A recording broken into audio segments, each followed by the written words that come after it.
रायजोफोर आं नोंथांमोननि सिगाङाव जे जेन दाख्लै साननैसो सिगां आं नोंथांमोननो जेन अदालगुरि डिस्ट्रिक्टनि जेन आम्बागाव बे गामियाव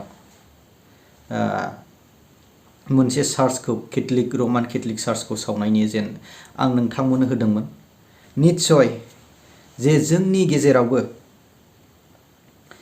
जे बिटिसि हालामाव जे धर्म नासयलायनायनि गेजेरजों दा नैबे दा सिगां जेनो इयुनाव जे गावजों गाव जे सैमाफोर अरलायनाय बायदि बिटिसि आवबो बेबायदि धर्मजों आरो जोंनि पलिटिकेलनि माखासे एन्ट्रजों बेफोरबायदि दे सैमाया जेरै ओंखामखौ रानलायनानै जानो रोङै गाव बांसिन मोनजालायनो नागिरनाय बायदि खां खां अरनानै बुद्रुलायनाय बेफोरबायदि जागोन नामा?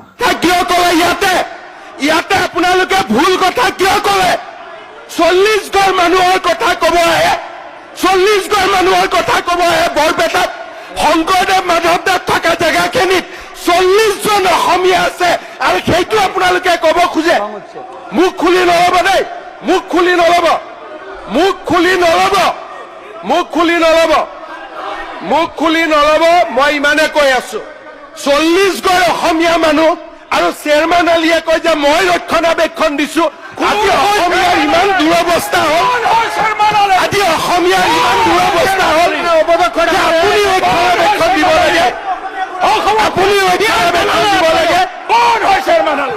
बेखौनो आं फोरमायग्रोनो सानो जे दा बे दुथां बे मानसिफोरखौ जे अदालगुरियाव जेन बे गिर्जा सावनायनि जाथाय बे जाथाय जे सावनायनि जे जुरित्र दे इसोर सिबिग्रा बे गिर्जाखौ सावनायखौ दा बेखौ मोननो थांबाय आरो बेजोंनो लोगोसे बेखौ हमनो थाखाय जेन जोंनिनो बिटिआरनि मानाव गिदिर सिएम प्रमद बर' साराबो थांदों ना थाङाखै, दा बाव एक्सन लादों ना लाहैयाखै आं नोंथांमोननो दसे उनाव होनो थांगासिनो दङ। दा बेयाव जुरित्र खालामनाय दा बाव गोबां जोंना पलिटिकेल हान्जानिफ्रायबो गोबां नारा नाथार नाजादों आरो पुलिसफ्राबो बिसोरखौ सं दाननायनि गेजेरजों दा दिनैसिमाव हमनो मोनबाय होननानै बे स्क्रिनाव नुनाय दुथां जे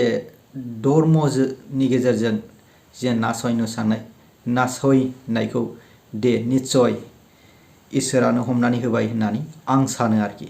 अब्ला नोंथांमोना जोंना नैबाव मानाव गेदेर सिएम प्रमद बर' सारा मा बुंदों नोंथांमोना भिडिअखौ नायलांदो। खान्थाल केथलिक मण्डलियाव दाख्लै 15 तारिखआव मोनसे अर खामनाय जाथाय जालांदों आरो बेवहाय जि चार्च बे चार्चआ सेन्ट टेरेजा चार्चआ बेवहाय खामदों।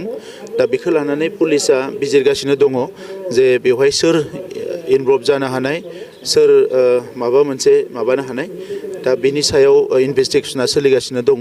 दा आंबो बेवहायनो बिथांमोननि दुखुनि समाव बाहागो लाफैदों आरो बेवहाय नुनानै गोसोआव आंबो दुखु मोनदों। जोंहा बिसेसकय सिबियारिफ्रा जोबोद खस्थ' मोनदों, आघात मोनदों गोसोआव। दा ओंखायनो दुखुनि समाव जों बयबो बिथांमोनजों गसंफैदों आरो बेबायदि जाथाया गेजेर गेजेर जायोब्लाबो बेबायदि चार्च एबा धोरोमनि बबेबा अनुष्ठानखौ टारगेट खालामनाया जोबोद दुखुनांथाव जादों। दा ओंखायनो जायानो जाया मानो बियो पानिशमेन्ट मोननांगोन। दा ओंखायनो एसपिआ बेखौ नागिरगासिनो दङ। बेखौ सोरबा माने बेबायदि जाथाय जादोंना गुबुन जाथाय जादों मायबा मोनसे बेखौबो बिथाङा बिजिरगासिनो दङ बेवहाय माबायदि जादों। दा ओंखायनो बेखौ लानानै जोङो गुबुन साननांगौ गैया। जों जिखिनिखौ बुजिदों दा बेनिखायनो जे बिथां रायजो राजाफ्रा लुबैनाय बायदियैनो चार्चखौ लुफामफिननांगौ। दा बेखौ लानानै बिथांमोननि कमिटिजों आं गाबोननो सावरायनानै बिनि सायाव बेबस्था मोनसे लागोन। आङो रायजो राजाखौ खावलायदों जाहाथे बयबो खौसेयै थायो आरो बेखौ लानानै गुबुन जाहाथे सानलायलाया बेखौनो आं खावलायदों। आरो बेबायदि जाथाया दासिम जोङो बेबायदि जानायखौ नुवाखैमोन, नाथाय बेवहाय जादों हिसाबै बेखौ निस्सय माने माबा मोनसे जाहोन थानोबो हानाय बा गैयाबो जानो हानाय।